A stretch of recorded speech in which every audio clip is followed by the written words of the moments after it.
For nearly 5 years, Prince Harry and Meghan Markle sold the world a story of escape, resilience, and rebirth. They framed themselves as survivors of a cold and unforgiving monarchy, a young family forced to flee for safety, dignity, and independence. Cameras followed them, platforms paid them, audiences listened, and at the center of that story was a sprawling Montecito mansion, a sun-soaked symbol of freedom, luxury, and arrival. But tonight, that carefully constructed image begins to crack. According to newly circulating reports and alleged legal correspondence now drawing intense scrutiny, the very house meant to represent Harry and Meghan's triumph may soon become the stage for their most humiliating reckoning yet. And the man at the center of this unfolding storm is not a royal, not a tabloid villain, not a palace insider, but the Hollywood billionaire who once saved them when no one else would. Tyler Perry. Sources claim that Perry, long described as Harry and Meghan's guardian angel during their darkest hour, has formally demanded repayment of a massive private loan. A demand so blunt and unforgiving that it has stunned even seasoned royal watchers. The alleged amount? $14 million plus interest. The alleged deadline? 30 days. And the alleged consequence of failure? Foreclosure. If these claims prove accurate, Harry and Meghan are no longer fighting public opinion or palace protocol. They are fighting the clock. And this time, sympathy may be in dangerously short supply. When Harry and Meghan first arrived in North America in early 2020, they were not the global power players many assumed them to be. Despite their titles and international fame, insiders say the couple found themselves financially exposed almost overnight. Royal security was gone, the duchy income was cut, promised deals had not yet materialized, and behind closed doors, the couple was reportedly scrambling for stability. Canada had been temporary. Los Angeles was chaotic. Paparazzi pressure intensified. According to Harry himself, they felt hunted, unsafe, and betrayed. It was during this moment of uncertainty that Tyler Perry entered their lives, not just as a famous supporter, but as a practical solution to an urgent problem. Perry allegedly offered them access to his property, his security team, and crucially, his resources. He was portrayed publicly as a generous ally, someone who believed in their narrative and wanted to help them rebuild, far from royal control. In interviews later, Harry and Meghan praised his kindness, describing him as a stranger who became family. But, according to multiple sources now revisiting that period, the assistance went far beyond hospitality. By mid-2020, Harry and Meghan had their sights set on Montecito, a gated enclave of wealth, discretion, and status. The home they chose was breathtaking, sprawling, and expensive. And while the couple projected confidence about their future earnings, insiders claimed traditional lenders were far less convinced. Banks allegedly hesitated. Underwriters reportedly questioned income stability. Royal titles did not translate into financial guarantees. Netflix and Spotify discussions were ongoing, but not finalized. The couple, sources say, needed cash. And they needed it fast. That is where the alleged loan comes in. According to claims now surfacing, Tyler Perry provided a private loan estimated at $14 million to facilitate the purchase of the Montecito mansion in June 2020. Not a gift, not charity, a loan. Reportedly documented, structured, and time-bound. The terms, according to those familiar with the arrangement, were straightforward but firm. The loan would allow Harry and Meghan to secure the property immediately, with repayment due at a later fixed date once their commercial ventures stabilized. That date, sources claim, was set for December 31st, 2024. At the time, the expectation was simple. Netflix money would flow, podcasts would thrive, books would sell, and the loan would be repaid quietly, without drama. That did not happen. As the years passed, Harry and Meghan's financial narrative began to diverge sharply from their public image. While they announced multi-million-dollar deals, insiders say the reality was far more complex. Payments were reportedly staggered, contingent on performance, milestones, and delivery. Some projects stalled, others underperformed. Spotify famously parted ways. Netflix projects slowed. Production costs ballooned. Legal fees mounted. Meanwhile, the Montecito lifestyle continued. Property taxes, staff, security, maintenance, travel, and image management, all running into millions annually. According to financial analysts who track celebrity wealth, income does not equal cash on hand, and high earners can still face liquidity crises if expenses outpace accessible funds. Behind the scenes, sources claim the repayment deadline loomed larger with each passing month. By late 2024, insiders say communication between Tyler Perry's representatives and the Sussex camp had grown tense. Extensions were allegedly discussed, reassurances reportedly given. But when December 31st came and went, the money did not arrive. Then came the letter.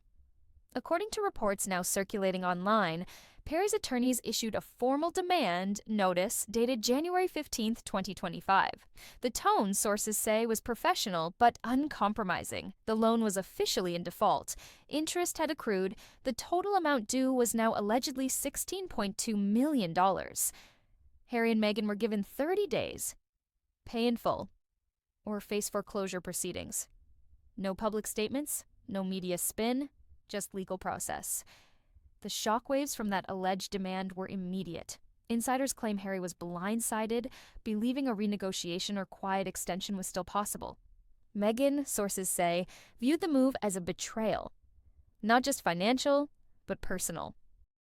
After all, Tyler Perry wasn't just a creditor. He was the godfather to their daughter, a vocal defender, a symbol of loyalty when the royal family was cast as cruel and distant.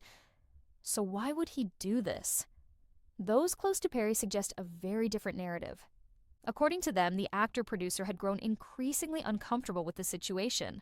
The loan, they say, was never meant to linger indefinitely. It was a bridge, not a permanent subsidy. And as years passed without repayment, advisors allegedly urged Perry to protect himself. One source familiar with Perry's business mindset described it bluntly. At some point, generosity becomes exposure. There are also claims that Perry felt misled about the Sussexes' financial trajectory.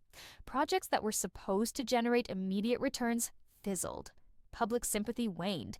The brand that once commanded enormous leverage became polarizing, even toxic in some markets. And unlike the palace, Hollywood runs on contracts, not sentiment. If foreclosure proceedings were to begin, the process would be swift and public. Legal experts explain that once a notice of default is filed, the clock cannot be easily stopped. The property would move toward auction within 120 to 150 days, unless the debt is settled. If the home sells for less than the amount owed, additional financial consequences could follow. For Harry and Meghan, the optics would be devastating. The same house showcased in glossy features as a sanctuary of healing would become a symbol of overreach. Headlines would shift from empowerment to eviction. Critics would seize the moment. Supporters would struggle to explain how a couple with global fame and past mega deals could lose their home to foreclosure. And perhaps most damaging of all, the narrative of independence would collapse. Because independence does not come from private loans. It comes from sustainable income. As of now, no official confirmation has been issued by Harry, Meghan, or Tyler Perry regarding these specific claims. But the silence itself has fueled speculation. Royal watchers note that in past crises, the Sussex camp moved quickly to deny unfavorable stories. This time, there has been no rebuttal. Just whispers. Just deadlines. Just the ticking clock of legal reality. If the alleged 30-day window closes without payment, the next chapter will not be written by PR teams or docuseries producers. It will be written in court filings, auction notices, and public records. And that is something no amount of storytelling can erase. Because money problems can sometimes be fixed. Reputation problems rarely can. According to insiders now speaking privately, the alleged demand from Tyler Perry did more than threaten foreclosure. It detonated what little unity remained behind the scenes. The Montecito mansion was never just a home. It was the physical anchor of Harry and Meghan's post-royal identity. Losing it would not simply mean downsizing. It would mean admitting that the entire reinvention failed. Sources describe the atmosphere inside the household as panicked, bitter, and fractured. Conversations reportedly turned from solutions to blame. Advisors were dismissed. New consultants were brought in. Emergency calls were placed to contacts who once eagerly took their calls, only to now offer polite delays and non-committal responses. Hollywood, it seems, has moved on. Industry insiders claim the Sussex brand no longer carries the leverage it once did. Where executives once feared backlash for saying no, they now feel insulated. Viewership numbers softened. Public sentiment polarized further. Streaming platforms became cautious. And the couple's once vaunted ability to command upfront cash reportedly vanished. This is where reality collided with image. Harry and Meghan's finances, according to analysts familiar with celebrity wealth structures, appear to suffer from a fundamental problem. Their income is project-based, not institutional. They do not have a duchy. They do not have inherited estates generating passive revenue. They do not have decades-long production pipelines. What they have are contracts. Fragile things dependent on performance, delivery, and audience goodwill. When projects stall, cash dries up. And when cash dries up, lenders stop listening. Sources claim that following the alleged January 15th demand letter, frantic efforts were made to secure refinancing, private banks were approached, high net worth lenders were contacted, even foreign financing options were allegedly explored. The answer, insiders say, was consistently the same. Too risky. Too controversial. Too unstable. One financial advisor reportedly summarized the problem in a single sentence. Their name creates headlines, not security. As the weeks passed, the reality of foreclosure reportedly began to sink in. Legal experts quietly explained the process. Advisors walked through timelines. Accountants reviewed liquidity, and the truth emerged. Even selling assets wouldn't generate cash fast enough without catastrophic losses. Then came the most devastating realization of all. Tyler Perry wasn't bluffing. According to sources close to Perry's camp, the decision to proceed with legal enforcement was not emotional. It was methodical. Advisors had warned him that prolonged non-payment could complicate recovery. The longer he waited, the greater the exposure. At a certain point, friendship could no longer override fiduciary responsibility. And so, the line was drawn. For Harry, this moment reportedly reopened old wounds. Insiders say he viewed the situation through the lens of betrayal. Another authority figure, another promised protector, now enforcing rules without mercy. To him, it allegedly felt eerily familiar. Once again, support turned conditional. Meghan, on the other hand, is described by sources as furious. Not panicked, but outraged. Those close to her claim she believed the loan would never be enforced publicly. That discretion was implied, if not guaranteed. The move toward foreclosure, insiders say, shattered her belief that relationships could always be managed through narrative. This difference in perception reportedly fueled intense arguments. Blame allegedly ricocheted between them. Harry questioned spending decisions. Meghan questioned strategy. Advisors were accused of incompetence. Each side believed the other underestimated the risk. And beneath it all lay an unspoken fear neither wanted to voice aloud. What if this really ends here?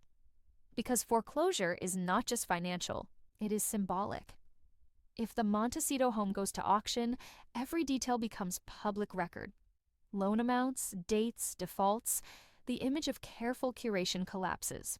Critics who warned that the Sussex lifestyle was unsustainable would feel vindicated. Allies would quietly distance themselves, and future partners would hesitate, wary of being the next benefactor turned creditor. The godfather suing the parents is not a good look. As whispers of the situation spread, Hollywood's response was reportedly swift and subtle. Invitations slowed, calls went unanswered, projects stalled indefinitely. One insider described it as the soft freeze, not cancellation, but neglect. And neglect in this industry is fatal. Meanwhile, royal watchers note a striking contrast across the Atlantic.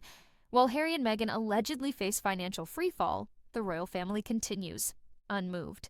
King Charles maintains his duties. Prince William expands his influence. The institution Harry denounced as cruel and controlling now appears. In cruel irony. Stable. Some insiders speculate that Harry may soon face a reckoning far deeper than foreclosure, the realization that leaving the system did not free him from dependence. It merely changed the lender. The timeline, if these allegations continue to unfold, is merciless. Once foreclosure proceedings begin, options narrow rapidly.